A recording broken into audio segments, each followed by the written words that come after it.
मेरे दोस्तों, आपने क्रिकेट की दुनिया में कई नाम सुने होंगे।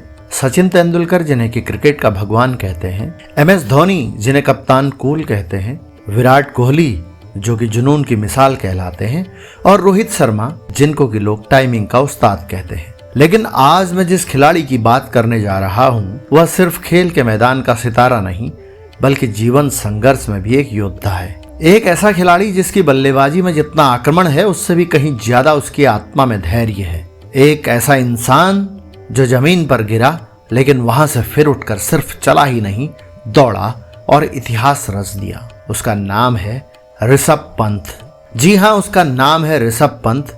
आप सोच भी नहीं सकते कि सारे क्रिकेटर्स को छोड़ते हुए मैंने ऋषभ पंत का नाम क्यों चुना है। तो दोस्तों, आइए आगे बढ़ते हैं, क्योंकि ये कहानी सिर्फ एक क्रिकेटर की नहीं है। ये कहानी है संघर्ष, साहस और फिर से उड़ान भरने की। क्योंकि जहां ज्यादातर लोग दर्द में टूट जाते हैं, ऋषभ पंत ने उसी दर्द को अपने लिए ढाल बना लिया। वो मैदान पर खेलता है, लेकिन असली मैच उसने जिंदगी में खेला है, और वहां भी वो जीत गया है। चलिए जानते हैं कैसे।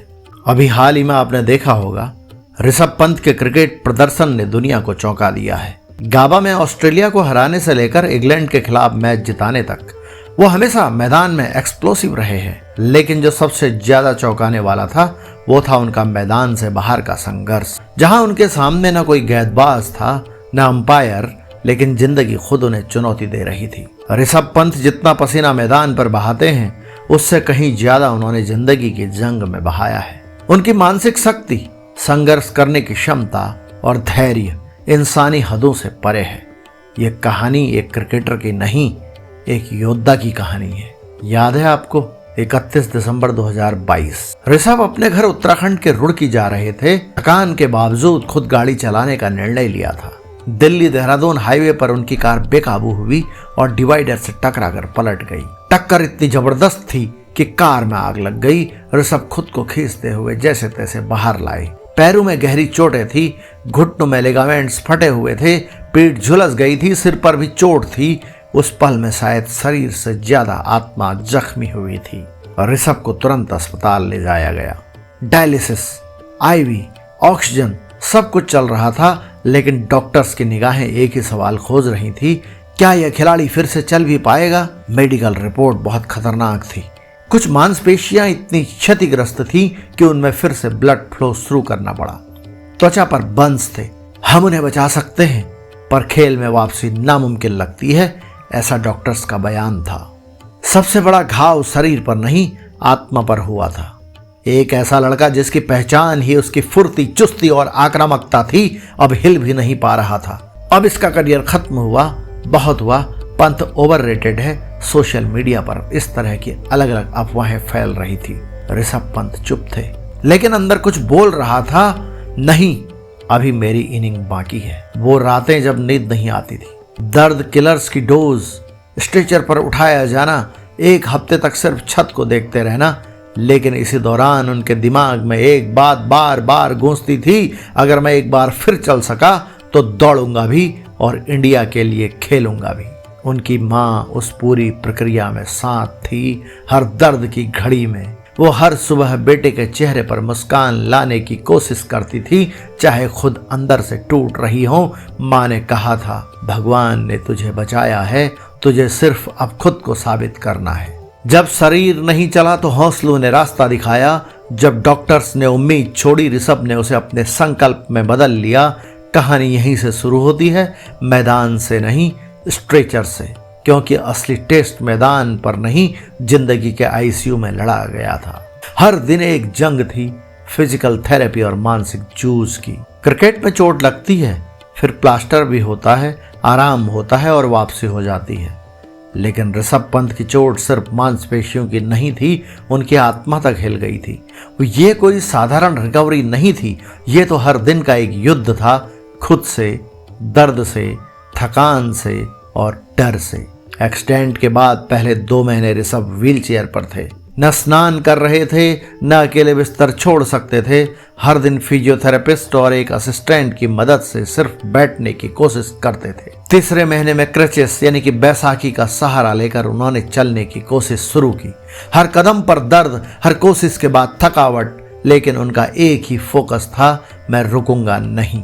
लिगामेंट इंजरीज से उबरना किसी एथलीट के लिए बहुत कठिन होता है, क्योंकि लिगामेंट्स में ब्लड सप्लाई कम होती है, जिससे हीलिंग धीरे धीरे होती है। शरीर का बैलेंस और रिफ्लेक्स सिस्टम पूरी तरह डिस्टर्ब हो जाता है। ऋषभ ने डॉक्टर्स और फिजियोथेरेपिस्ट की सलाह पर कुछ प्रमुख एक्सरसाइज की। उन्होंने आइसोमेट्रिक एक्सरसाइज की, यानी कि बिना ज्वाइंट मूवमेंट के मसल्स पर दबाव डालना, जैसे टखने और घुटने के कसकर बैठना। उन्होंने हाइड्रोथेरेपी यानी कि जल व्यायाम किया, पानी में चलना, उठना, बैठना, ताकि लोड कम हो लेकिन मूवमेंट चालू रहे। उन्होंने रेजिस्टेंस बैंड वर्कआउट्स किए, यानी कि धीरे धीरे स्ट्रेचिंग और मसल्स को रिएक्टिव करना।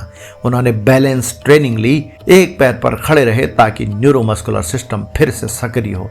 अभी तक बताई गई व्यायामों के साथ साथ महीनों के बाद उन्होंने साइकिलिंग और लाइट जॉगिंग भी प्रारंभ की। सबसे भावुक पल वह था जब उन्होंने पहली बार साइकिल पर बैठकर पैडल घुमाया और उन्होंने कहा, मैं रो पड़ा था क्योंकि पैरों ने फिर से मेरा साथ दिया था। डिप्रेशन के दौर भी आए। पंत खुद कहते हैं कि कई बार वो सोचते थे, क्या मैं वाकई वापस जा पाऊंगा या लोग मुझे भूल चुके होंगे। लेकिन हर बार उन्होंने अपनी पुरानी वीडियो देखी, ऑस्ट्रेलिया के खिलाफ छक्का, इंग्लैंड के खिलाफ सेंचुरी, और खुद को याद दिलाया, मैं सिर्फ एक्सीडेंट नहीं हूं, मैं एक लड़ाका हूं। उन्होंने योग और माइंडफुल ब्रीदिंग को भी अपनाया ताकि एंजाइटी कम हो, और उनकी मां हर वक्त साथ रही, मानसिक स्तंभ बनकर। कोच और बीसीसीआई मेडिकल टीम लगातार उन्हें मोटिवेट करते रहे। उनके दोस्त उन्हें रोज फोन पर सिर्फ यही कहते, भाई तू इंडिया की जरूरत है, बस वापसी कर। ऋषभ ने 2023 के पूरे साल में कोई मैच नहीं खेला, लेकिन अंदर ही अंदर उन्होंने एक डेट तय कर ली थी, मार्च 2024 जब आईपीएल शुरू होगा, मैं फिर से मैदान पर उतरूंगा। हर एक्सरसाइज, हर थेरेपी सेशन, हर दिन की शुरुआत उसी विचार से होती थी, मुझे उस दिन के लिए तैयार होना है बस। कभी शरीर साथ नहीं देता था, कभी हालात, लेकिन मन अगर तय कर लें तो लाश भी जिंदा हो जाती है। ऋषभ पंत ने दर्द को अपनी डायरी बनाया और हर आह को एक पेज बनाया, और जब पन्ने भर गए तब उन्होंने खुद को फिर से लिखा एक नई कहानी में। एक एक दिन गिन गिन कर इंतजार किया गया था उस पल का जब ऋषभ मैदान में उतरेंगे, हेलमेट पहनकर, फिर से अपने स्टाइल में विकेट कीपिंग करेंगे और वो चीख लगेगी, come on boys. 23 March 2024 IPL का पहला मैच। दिल्ली कैपिटल्स का कप्तान बनकर ऋषभ पंत मैदान पर उतरे। वो दौड़ नहीं रहे थे, वो उड़ रहे थे। कमेंटेटर की आवाज में एक कंपकपी थी, इस पिच पर आज सिर्फ एक खिलाड़ी नहीं, एक कहानी लौट रही है। उन्होंने शानदार प्रदर्शन किया। बल्लेबाजी की चमक तो थी ही, लेकिन दर्शकों की आंखों में जो सम्मान था वो अनमोल था। ऋषभ ने मैच जीता नहीं था, वो पहले भी जीत चुके थे, खुद से। ऋषभ पंत की वापसी सिर्फ शरीर से नहीं, मेंटल टफनेस से, यानी कि मानसिक दृढ़ता से संभव हुई थी। रेजिलियंस, यानी कि जब जीवन आपको तोड़ता है और आप फिर भी खड़े हो जाते हैं। पोस्ट ट्रॉमेटिक ग्रोथ, जब आप किसी दुर्घटना से सिर्फ उबरते नहीं, बेहतर इंसान बनकर निकलते हैं। और ग्रिट, यानी कि लंबी अवधि तक लगातार और उद्देश्यपूर्ण संघर्ष करने की क्षमता। ये उदाहरण हमें यही सिखाते हैं, दर्द स्थायी नहीं होता, लेकिन हार मान लेना स्थायी हो सकता है, और जिसने हार को इनकार कर दिया वो फिर जीत का ही पर्याय बन जाता है। अब बात सिर्फ ऋषभ की नहीं, आपकी भी है। हाँ, आपकी। अब मैं इस वीडियो के माध्यम से आपसे दिल से कुछ कहना चाहता हूं। क्या आप भी किसी दुर्घटना से गुजर रहे हैं, भले ही वो शारीरिक हो या फिर मानसिक? क्या आपके मार्क्स अच्छे नहीं आ रहे हैं? क्या आर्थिक स्थिति बार बार आपके सपनों को तोड़ रही है? क्या आप मानसिक रूप से टूटे हुए हैं? तो दोस्त, इस कहानी को सिर्फ सुनिए नहीं, महसूस कीजिए। हर किसी के जीवन में एक ऋषभ पंत मोमेंट आता है जहां आपको लगेगा कि अब कुछ नहीं हो सकता, लेकिन वहीं से एक नई लड़ाई शुरू हो सकती है। आपकी असली ताकत आपकी इच्छा शक्ति है। शरीर थक सकता है, हालात बिगड़ सकते हैं, लेकिन अगर मन जिंदा हो तो कुछ भी संभव है। मित्रों, यदि ये कहानी आपको छू गई हो, अगर आपको ऐसा लगा कि हाँ, मुझे भी कुछ अब करना चाहिए, मुझे भी अब लड़ना चाहिए, तो इस चैनल से जुड़िए, क्योंकि यहाँ आपको सिर्फ बातें नहीं, आत्मा से निकली प्रेरणा मिलेंगी। ऋषभ पंत की कहानी हमें ये नहीं सिखाती कि गिरना गलत है, क्योंकि वो ये सिखाती है कि गिरकर उठना और फिर मुस्कुराते हुए चलना यही जिंदगी है। और अगर वो लड़ सकता है तो आप भी लड़ सकते हैं, क्योंकि आप भी किसी के लिए ऋषभ पंत के समान हैं। लड़ो, उठो और खुद को वो इंसान बनाओ जिसे तुम बचपन से बनना चाहते थे।